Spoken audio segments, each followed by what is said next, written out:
Louvado seja o nome do Senhor. Glória a Deus. Capítulo 5, versículo 7. Glória a Deus. Achou aí 1 Coríntios capítulo 5, versículo 7? Melhorou. A última parte diz assim a palavra de Deus: porque Cristo, nossa Páscoa, foi sacrificado por nós. Diga para o teu irmão: a nossa Páscoa é Jesus Cristo. Glória a Deus. Vamos orar um instante mais. Obrigado, nosso Deus e Pai, por esse momento tão singular diante do Senhor, onde a tua igreja reconhece, ó Deus, o teu senhorio, onde a tua igreja reconhece que sem o Senhor nada pode fazer.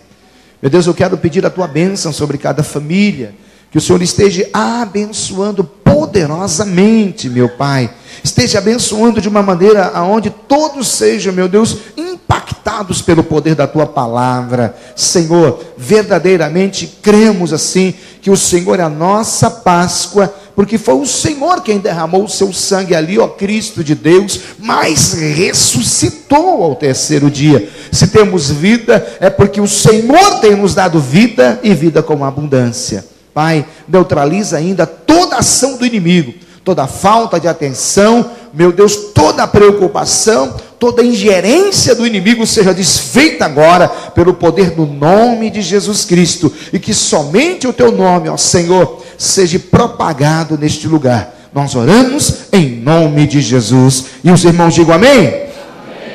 Eu quero entender, irmãos, que a Páscoa, ela ocupa um lugar central nas Escrituras. Por quê? Nós vamos entender um pouco disso. Lá no Velho Testamento, no Antigo Testamento, a Páscoa nos fala sobre libertação de um povo, chamado-se um povo de Israel, de uma terrível ação que o inimigo estava lançando sobre a vida dessas pessoas.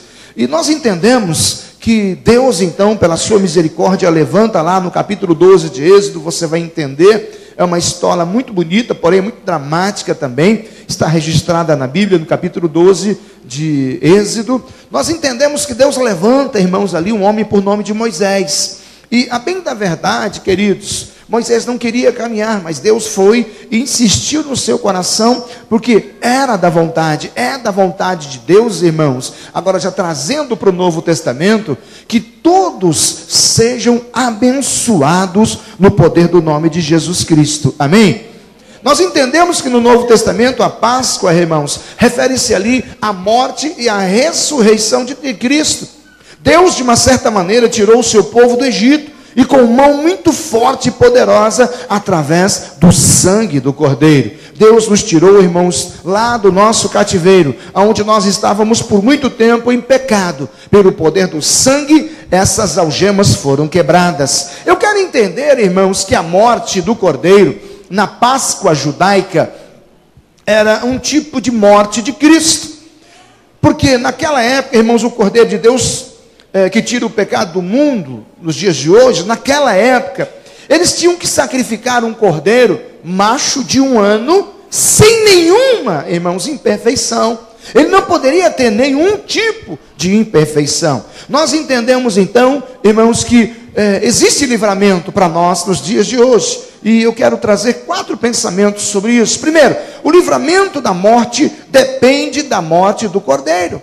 Não há como, irmãos, termos vida se Jesus não outorgar vida para todos nós. Quando a Páscoa ela foi instituída, nós entendemos que Deus ordenou a Moisés, a cada família que se reunisse ali para matar esse cordeiro de 1 ano, irmãos, sem mancha, sem nada, mas muito perfeito. Esse cordeiro deveria morrer. E o sangue dele deveria ser aspergido, ou seja, lançado sobre os umbrais da casa de cada uma dessas pessoas. Nós entendemos então que Deus determinou a palavra. Entenda uma coisa: se o sangue de Jesus não estiver na sua casa, você pode ter certeza que vai haver uma grande confusão que o diabo vai fazer. Mas a partir do momento que o sangue do Cordeiro estiver sobre a sua vida, sua família, sobre os teus filhos, ainda que morrermos, viveremos para a glória do Senhor Jesus. Amém, irmãos? A Bíblia continua relatando que o anjo do Senhor passaria naquela noite. Seria a 10ª praga que Deus estaria lançando, irmãos, sobre a vida do povo egípcio. A bem da verdade, Deus tinha falado, irmãos, para Faraó: olha, deixa meu povo ir embora, deixa meu povo ir me servir, deixa meu povo ir me adorar. E ele disse não, e não, e não. Chega um momento então que entra aqui a justiça de Deus. Deus começa na sua primeira ação sobrenatural, da primeira até a 10ª praga. E na 10ª praga então, irmãos, nada mais é do que a morte de pessoas. O anjo da morte passaria sobre o Egito, e quem não tivesse resguardado pelo sangue do Cordeiro, tipificando o sangue de Jesus Cristo, o anjo da morte não respeitaria a autoridade até mesmo de Faraó. E a Bíblia diz que ele entra. O anjo do Senhor passaria naquela noite e, vendo o sangue, passaria por alto, ou seja, ele pularia, não feriria de morte nenhum primogênito que estivesse, portanto, irmãos, coberto pelo sangue do Cordeiro. Todos os primogênitos agora do Egito morreram, por conta de que, quando nós não obedecemos a palavra de Deus, quando nós não entregamos o nosso caminho ao Senhor, todos vão morrer um dia. Isso é fato. A partir do momento que você nasce, a certeza maior é de que um dia também nós vamos morrer.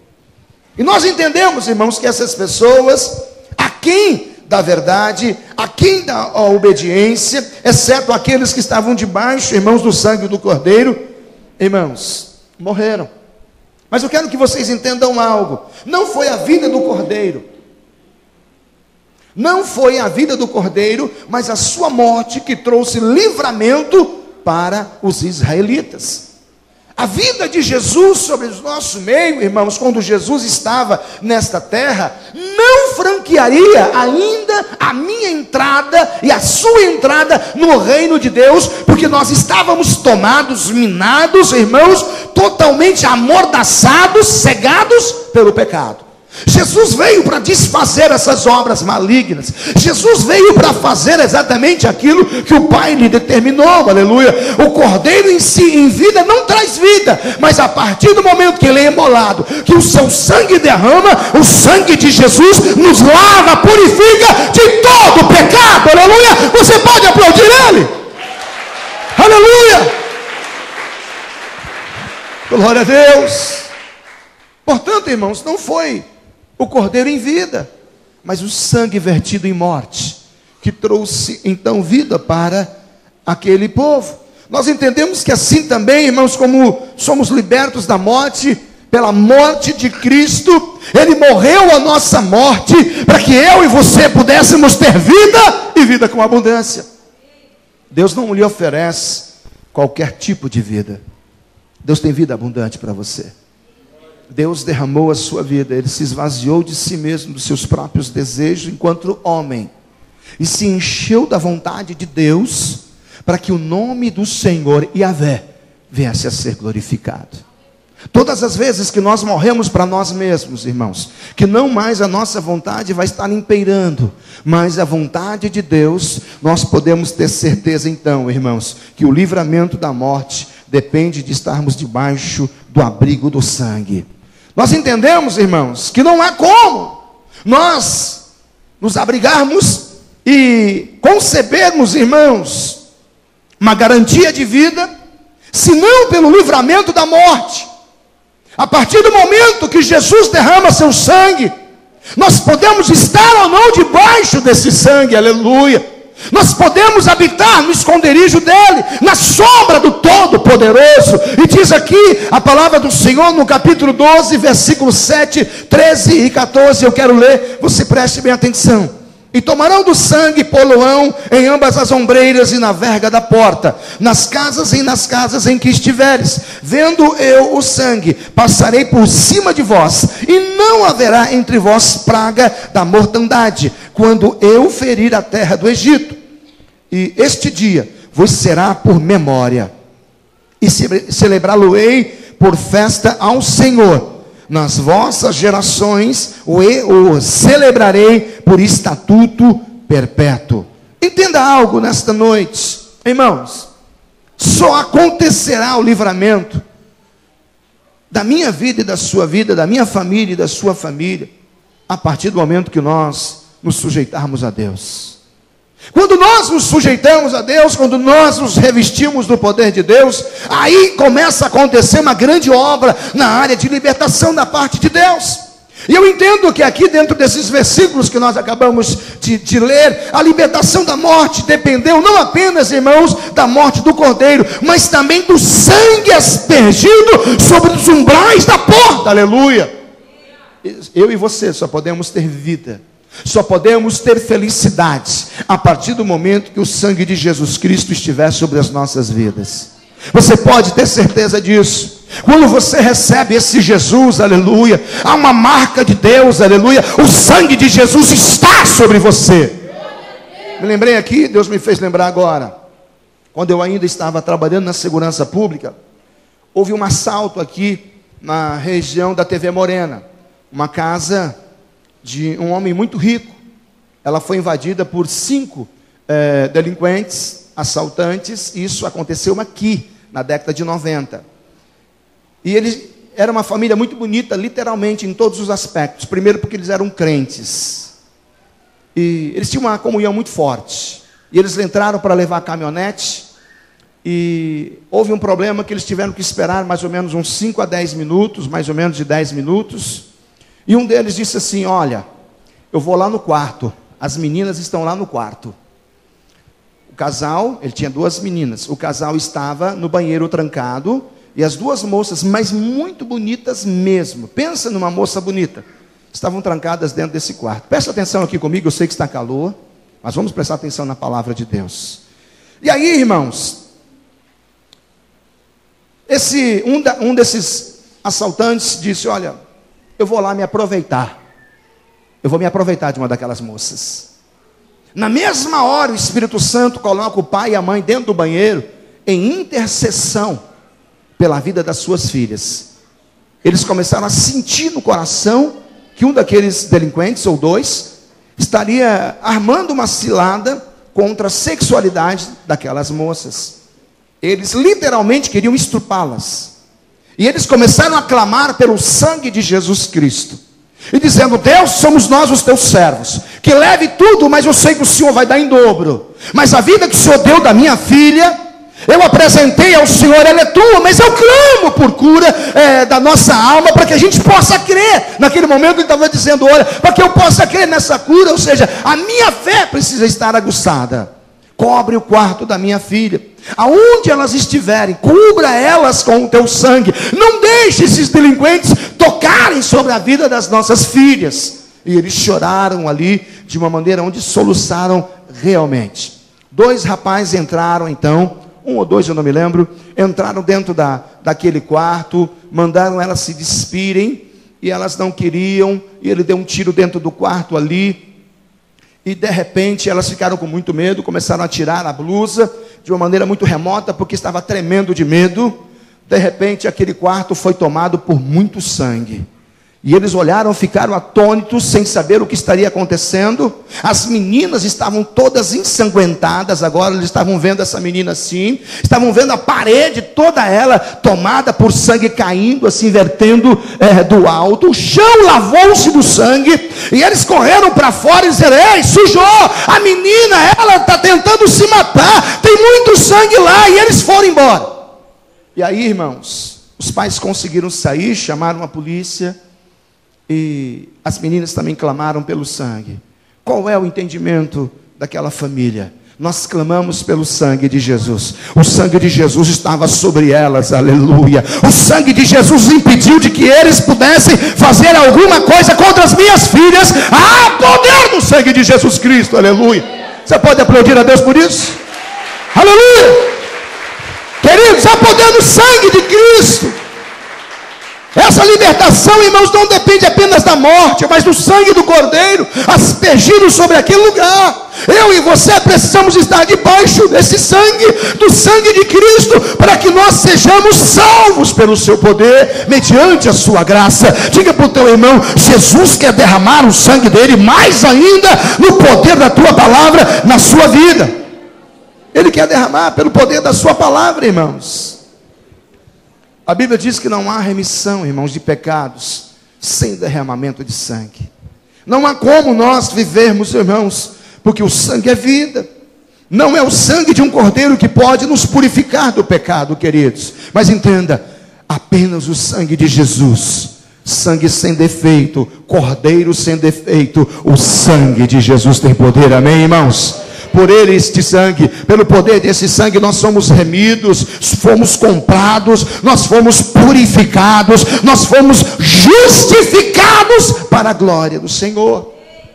Nós entendemos, irmãos, que quando nós caminhamos dessa maneira, em terceiro entendimento, eu posso observar que os que foram libertos pelo sangue precisam se alimentar também do cordeiro.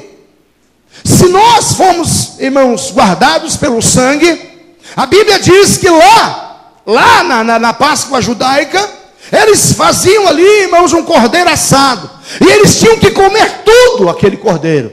Toda a família tinha que se reunir, tinha que comer aquele cordeiro. Eu entendo que os que foram libertos pelo sangue, eu e você fomos libertos pelo sangue. Diga para o teu irmão: eu e você fomos libertos pelo poder deste sangue. E nós precisamos nos alimentar desse cordeiro. Que é isso, pastor? Como que nós podemos nos alimentar? Eu passo a entender que aqueles que foram salvos pelo sangue alimentam-se, portanto, do cordeiro. As pessoas se reuniam, irmãos. As pessoas realmente, os israelitas, se fortaleciam na sua caminhada. De que maneira que eles se fortaleciam? Comendo a carne do cordeiro e tomando lá as ervas amargas. Isso tem um significado para todos nós, para que a gente possa entender e trazer para o nosso tempo de hoje, aleluias. As ervas amargas, elas prefiguravam a necessidade de contrição e de arrependimento. Não há como, irmãos, Deus me perdoar, Jesus me lavar com o seu sangue, senão a partir do momento que eu lançar a minha vida na total dependência de Deus. E muitas vezes nós queremos que Deus faça num piscar de olhos. Deus pode muito mais rápido do que a barreira do som, do que a velocidade da luz. Mas eu quero entender, irmãos, que a partir do momento que também nós não nos entregamos, irmãos, 100% a Deus, você pode ter certeza, você não vai ser alimentado como deveria. Há muitas pessoas comendo miojo dentro da igreja do Senhor Jesus. Sai aí, aparentemente estou alimentado. Daqui 40 minutos você volta a ter fome. Sabe por quê, irmãos? Porque não foi alimentado verdadeiramente pela carne do cordeiro, pela presença de Deus. Não tem comido dessa palavra, não tem tido uma vida espiritual que simbolizava ali, irmãos, nós entendemos o fermento agora, simbolizando, irmãos, a corrupção do pecado. As pessoas estavam envolvidas, elas estavam, irmãos, caídas no pecado. E quando elas tomavam, então, faziam parte dessas ervas amargas, que elas lançavam uma vida de arrependimento diante do Senhor Jesus, elas podiam muito bem, então, lançar, irmãos, o fermento velho. E o que vem a ser isso, irmãos? Pão sem fermento, eu quero entender que ele indica a pureza que é requerida a quem serve Jesus Cristo. O fermento, você pode chamá-lo de pecado. E ele diz: olha, eu quero que vocês comam pão sem fermento. Deus, ele é o pão da vida. Jesus Cristo, ele é o pão vivo que desceu do céu. Mas não tem como nós nos alimentarmos do cordeiro e ao mesmo tempo permitirmos, irmãos, que as ervas amargas ainda façam parte das nossas vidas. Não há como nós concebermos ainda, irmãos, esse fermento velho. Ou seja, digo que sou crente, mas ainda continuo nas mesmas práticas. Digo que sou servo de Deus, sou até membro de uma igreja batista lá no bairro Cerradinho, mas as minhas atitudes não houveram transformações. Eu quero entender que esse pão, então, sem fermento, ele indica a pureza que é requerida para que eu e você possamos servir a Deus de uma maneira onde o nome dele venha a ser glorificado. O comer, irmãos, aqui a carne do cordeiro representava a identificação daquela pessoa com a morte desse cordeiro. Nós temos que comer, irmãos, do pão e do vinho. Daqui a pouco nós vamos estar ali, pastor. E quem pode participar? A Bíblia diz que aquele que é batizado em nome do Pai, do Filho e do Espírito Santo. Queridos, nós podemos entender que o comer da carne do cordeiro representava então a identificação com a sua morte. Aqueles que são salvos pelo sangue de Cristo, eles precisam ser alimentados por esse mesmo Cristo, aleluia. Ele é o pão vivo que desceu dos céus. Nós entendemos que Ele é o alimento para nossa alma, para nossas vidas, aleluia. Entendam, a Páscoa judaica, ela foi substituída pela ceia do Senhor, aleluia. Ela foi instituída pelo próprio Jesus na última Páscoa, antes de Ele ascender aos céus. Ele nos deixou a ceia, irmãos. E muitos ainda estão vivendo lá atrás. Mas eu quero que você entendam. Nós temos que nos alimentar do corpo e do sangue do Senhor. Ou seja, do pão e do vinho. Eu quero que você entenda uma coisa. Este pão e este vinho não entram numa palavra chamada transubstanciação. Ou seja, elas não viram o corpo de Cristo. A Bíblia diz que elas representam. Elas representam o corpo e o sangue de Jesus. Eu quero que você entenda algo. Cristo está presente na ceia espiritualmente e dele nós nos alimentamos espiritualmente. Nós precisamos entender, queridos, na minha última fala agora, os que celebram a Páscoa do Senhor precisam lançar fora todo o fermento da maldade. Que fermento da maldade é esse, pastor? Queridos, nós falamos de um pão sem fermento. Jesus é este pão. Todo o fermento da maldade, da maledicência, do pecado, da contrariedade, de tudo aquilo que me afasta de Deus e da comunhão com os meus irmãos, isso passa a ser o fermento da maldade. Quem pode, irmãos? Quem pode trazer esta grande libertação para que essa Páscoa, irmão, seja abençoada? Somente Jesus. Somente Ele pode tirar o fermento da maldade do seu coração. Muitas vezes nós não falamos. Muitas vezes nós reprovamos até filhos. Reprovamos cônjuges. Reprovamos pastores. Reprovamos igrejas. Escute uma coisa, preste bem atenção. Olhem para mim. Quem somos nós para reprovar alguma coisa? Se nós estávamos reprovados, nós não éramos nada, nós éramos jambuzeiros, ou seja, uma árvore infrutífera. E Jesus nos enxertou sobre a videira verdadeira, para que nós pudéssemos ter vida e vida com abundância, para que a nossa raiz mudasse agora, aonde ela pudesse ter saúde. E dentro dessa saúde, a insalubridade teria que ir embora. Porque agora nós estamos, irmãos, totalmente arraigados. Nós estamos em Jesus Cristo. Temos que produzir, irmãos, frutos e frutos que permaneçam. Eu entendo que durante a celebração da Páscoa judaica, os israelitas não podiam ter nenhuma espécie de fermento em casa, nem comer pão levedado. Entenda uma coisa. O fermento é um símbolo da contaminação com o pecado. Só Jesus pode te libertar do pecado. Jesus é a nossa Páscoa. Somente Ele pode determinar que quando você morrer, você possa ter vida, porque Ele tem poder para viver. Pela manhã eu disse que eu vi um testemunho, eu vou dizer só uma partezinha dele agora, de uma jovem irmã da Assembleia de Deus. Isso aconteceu aqui no Brasil. E ela estava prestes a morrer e pediu a morte para Jesus porque ela não aguentava mais. Ela tinha um câncer muito forte no olho esquerdo. E ela disse para Jesus: eu quero morrer, eu não aguento mais isso. E Jesus disse para ela: você vai morrer. Vou morrer? Vai morrer. E eu vou no seu velório. O Senhor vai no meu velório? Por quê? Porque no velório que eu estou, eu trago ressurreição. Essa mulher morreu, ficou um tempão com Deus. Ela tem um testemunho muito lindo. Contactei com ela via e-mail para ver se a gente consegue trazer ela para cá. Queridos, de repente está tudo morto nas nossas vidas, mas o Cordeiro de Deus quer trazer vida mediante o seu sangue, quer trazer novidade de vida para você. Precisamos então, irmãos, examinar-nos a nós mesmos antes de comermos do pão e bebermos do cálice. É o que nós vamos fazer. Nós não podemos ter o nosso coração tomado, queridos irmãos, pelo fermento desta terra. O propósito deste autoexame não é, irmão, para fugirmos da ceia por causa do meu e do seu pecado. De repente você cai em si e diz: eu não vou, porque eu estou em pecado. O propósito desse autoexame, quando o apóstolo Paulo diz isso, não é para que nós fujamos, irmãos, da ceia por causa do pecado, mas eu entendo que nós temos que fugirmos do pecado por conta da ceia. Ele é a nossa Páscoa. Ele instituiu a ceia no lugar da Páscoa.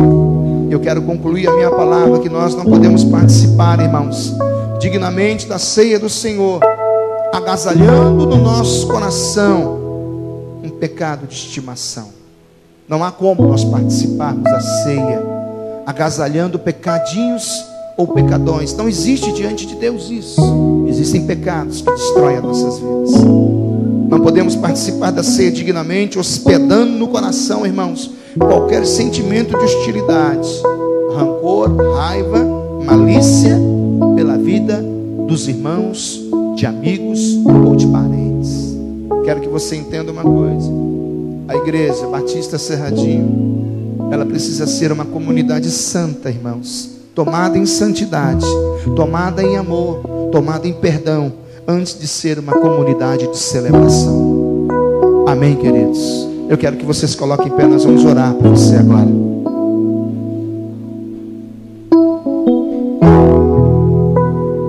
Cristo é a nossa Páscoa.